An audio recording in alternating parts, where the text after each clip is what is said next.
Violence against children remains a critical challenge facing South African society today, despite tremendous efforts to curb the scourge. The legacy of violence and extreme inequality from South Africa's past is compounded by high poverty and unemployment in the present. This combination places many children at risk of domestic violence, substance abuse, sexual abuse, and neglect. The scale of violence in South Africa alone is deeply worrying. Perhaps more concerning is how violence has become normalized in everyday life, weaving abuse and neglect into the country's societal fabric. National Child Protection Week is commemorated in the country annually to raise awareness of the rights of children as articulated in the Constitution of the Republic of South Africa and Children's Act number 38 of 2005. It is Child Protection Week in South Africa, and to tell us more is the Child Protection Program Manager Divya Naidoo from Save the Children. Good morning, Divya, and thank you for joining me. Good morning, Miriam, and thank you for having Save the Children on today. It's a pleasure. Okay, first of all, start off by telling us what is the theme for this year's awareness campaign, and what can we do to align ourselves with that theme? This year, nationally, the campaign focuses on the issue around COVID, but more specifically within Save the Children South Africa, we are focusing on ending corporal punishment. It is one form of violence, the most common form of violence, and also the most acceptable form of violence. And it's because a lot of people don't see it as actually being violence. Mm-hmm. What are some of the difficulties that South African children are facing at the moment?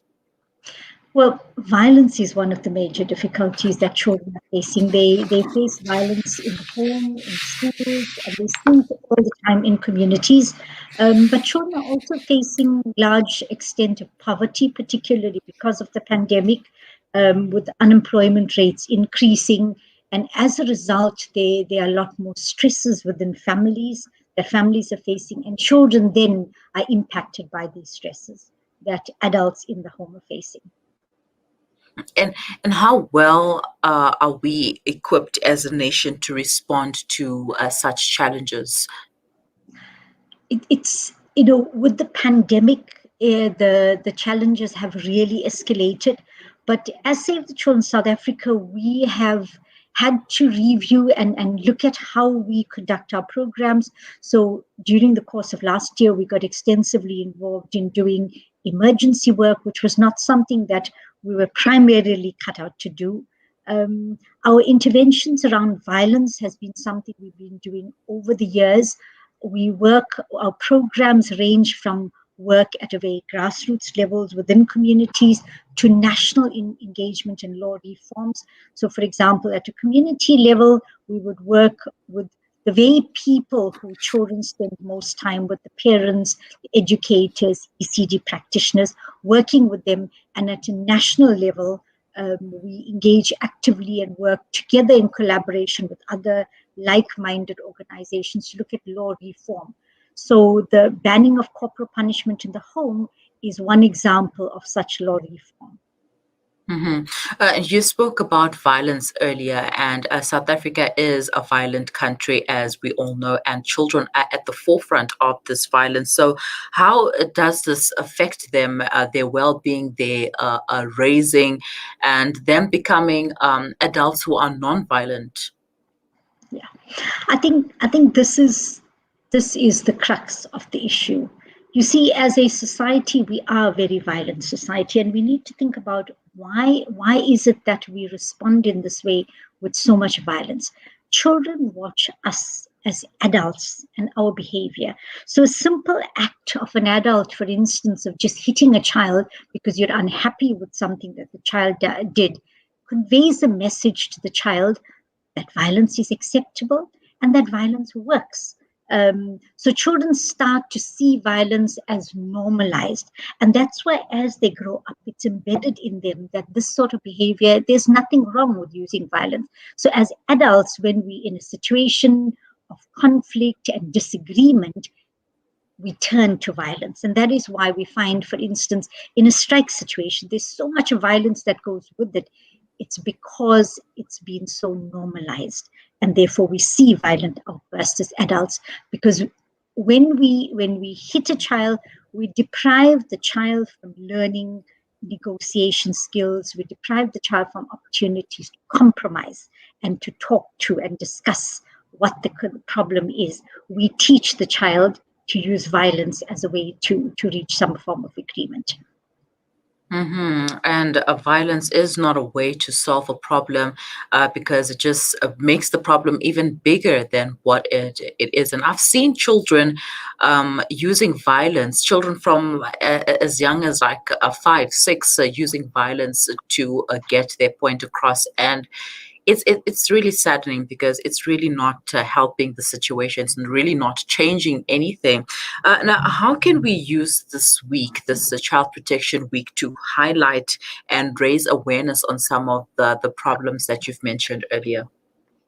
You see, this is a time for it's an opportunity for us to try and highlight, and that's what when we come on to Save the Children onto the radio, we go onto TV, we send out news bulletins. All of these are opportunities for us to be able to create awareness and to educate the public about what the problems are, what the impact of violence is, and to help them to start to see that. And hopefully, when we see changes in understanding and in knowledge, then we'd see changes in behavior. And when we as adults start to change our behavior, we role model better behavior for children.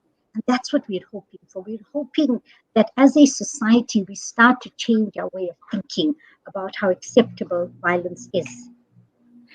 I'd like to talk about cyberbullying as well as just regular bullying, because we've seen the numbers increasing, especially with suicide.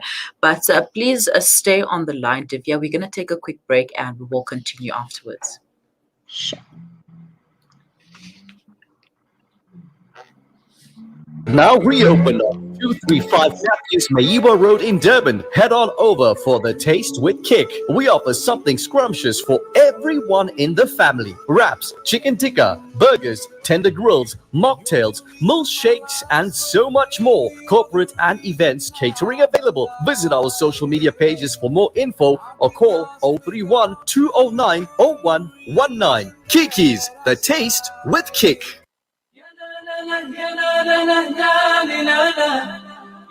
Add a sprinkling of sparkles to your magical parties and special occasions with colorful party supplies and awesome helium balloons. Celebrate Ramadan and Eid in style with our stunning range of decorations, disposable tableware, gift bags, fancy boxes, elegant serviettes, and so much more. Be sparkled by our wide range of household and takeaway packaging, glassware, bakeware, and beautiful wedding accessories just for you.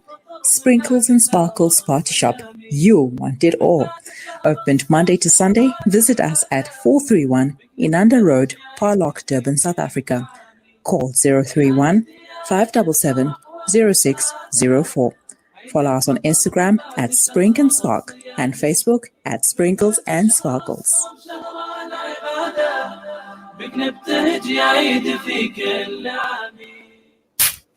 Motala Perfumes, one of the biggest perfume manufacturing houses in Africa, with a state-of-the-art manufacturing facility specializing in designing, creating, developing and producing new scents and matching designer fragrances for all our stores, as well as private labeling for individuals and companies across Africa.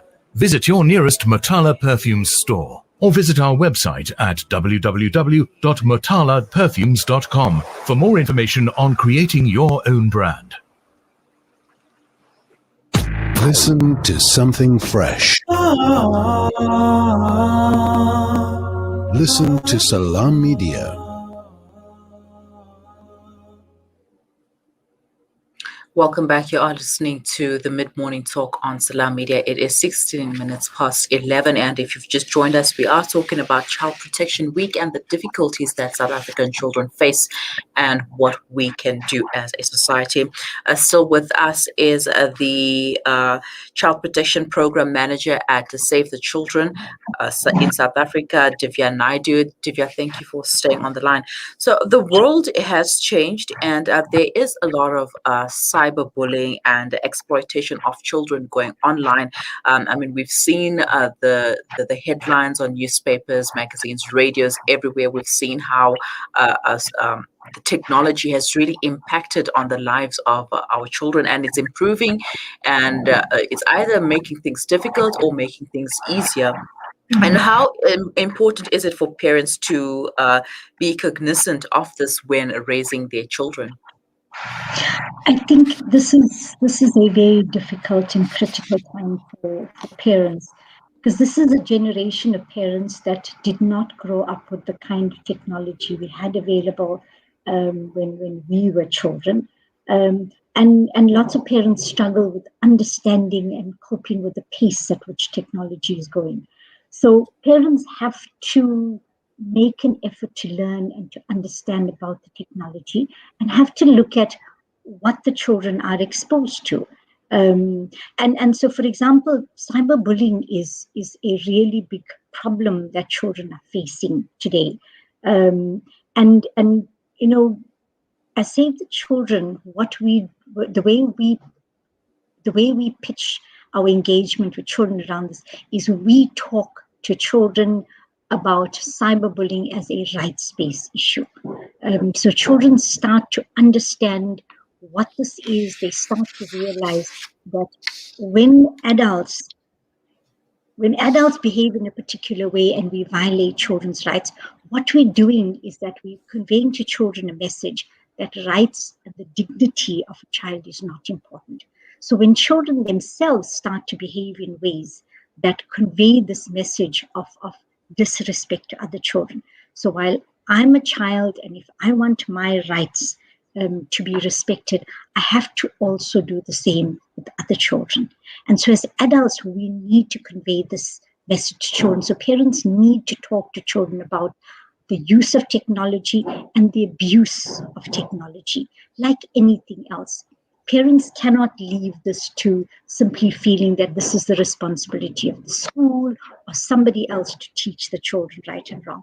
They have to play a very critical role in teaching children right and wrong and learning about what is going on around in society.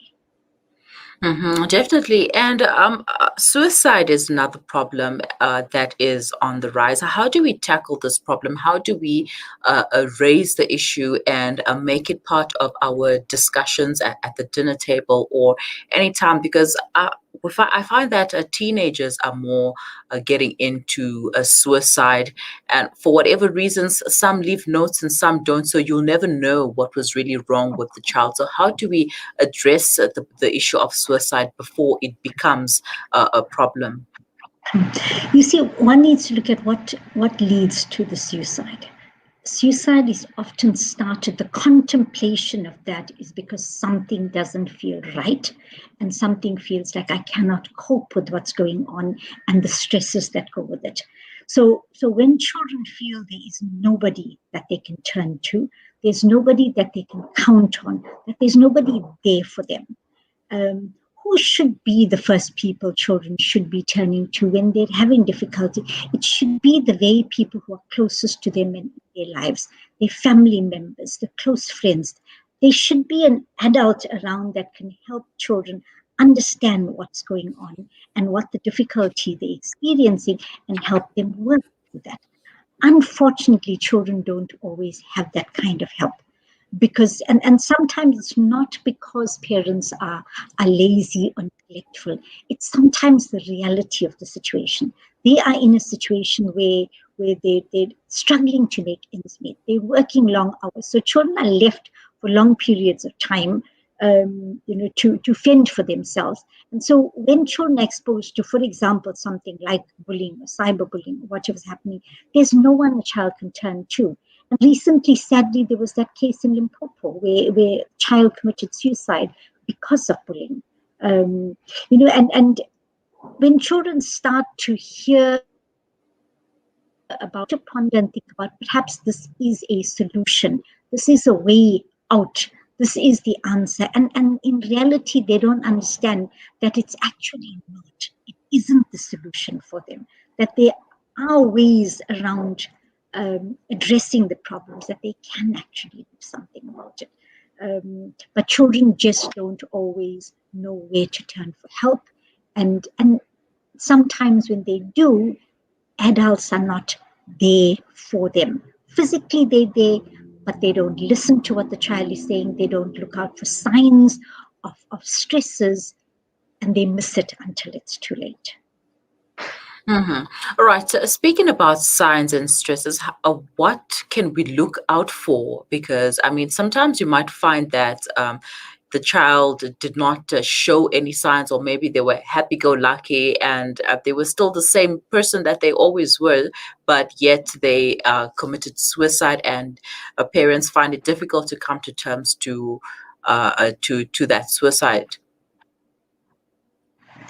Yeah, you see, signs can sometimes be quite overt, and sometimes the signs are very subtle, and that's why it's important for parents to know their children. So when you start to see the first sign is changes in behavior, that something is amiss, something is not right. So, for instance, a child who is generally what parents would refer to as well behaved and quiet, suddenly they have anger outburst, and they just their behavior has changed. It's not them. Or the other way around, a child who's very active, who's extroverted, who always engage with others, suddenly draws completely into themselves. A change in behavior is one of the first signs that something is not right, that this child, something is troubling the child. When parents know their children, they're also able to know, for example, when children don't want to go to school. The common, my stomach is sore and I don't want to go to school. See whether it's really that, or whether that's just an excuse not to go to school because something is wrong, something doesn't feel right. Again, all of these changes in behavior. Parents need to sit and talk to their children, no matter how busy we are and how difficult life is and how much of stress we're undergoing.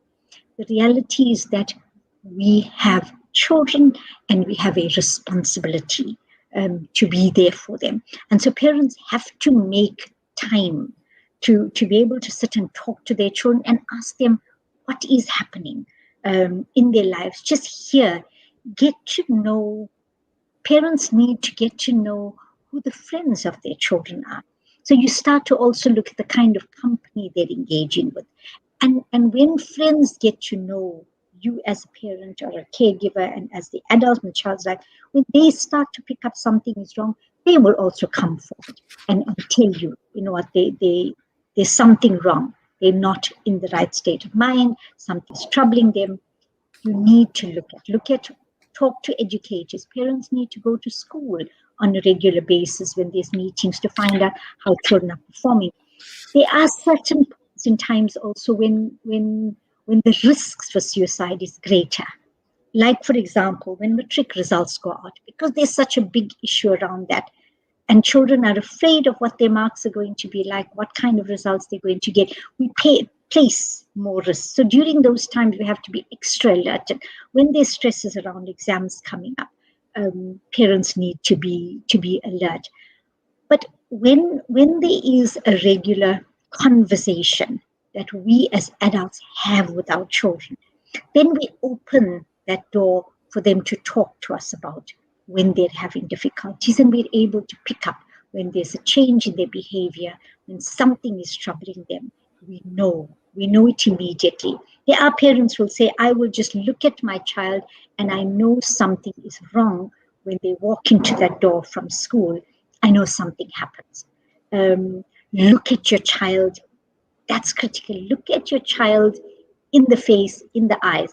I mean, I remember once somebody talking about the fact that when they ask the child, like, how are you? And you're busy doing something, or your back is to your child, and they say, I'm fine. And the person said it was only later that she realized, when she looked at the child's face, the words said, I'm fine, but the expression said the total opposite. So children don't always tell you, but the expression will tell you. And so parents need to look at your child's face, speak to them, make eye contact when you talk with them, because you're able to see the hurt in their eyes. You're able to see the expression on their face. Well, definitely, and we have a long way to go. But in the meantime, what can we do as parents, as caregivers, as community members to save the children? The first thing is that when we see some form of violence happening, the common response amongst adults in society today, for example, in a shopping center, you find a parent hitting a child, it is not my business. And the first thing I want to say is that it is our business. Because when that little defenseless child cannot do anything, and you see that action there, you stop it. You stop them immediately. You call those people to account, and you say to them, this is not acceptable behavior. This is not fine. Go and get help. And you'd be amazed at how often the adult gets shocked in that moment. And I can say this from personal experience. Nobody has turned around to hit me or do anything. They get very surprised that somebody is actually holding them to account. And we need to be able to do that, to call them to account and to make them act, change their behavior. So once you do that, you alert them that this is not acceptable. The second thing is that we as adults, if we regularly use physical punishment, which is violence, in the way we're raising our children, then get some help. Get help to learn how to raise children in non-violent ways. Get help in understanding why children behave in a particular way and why children do things.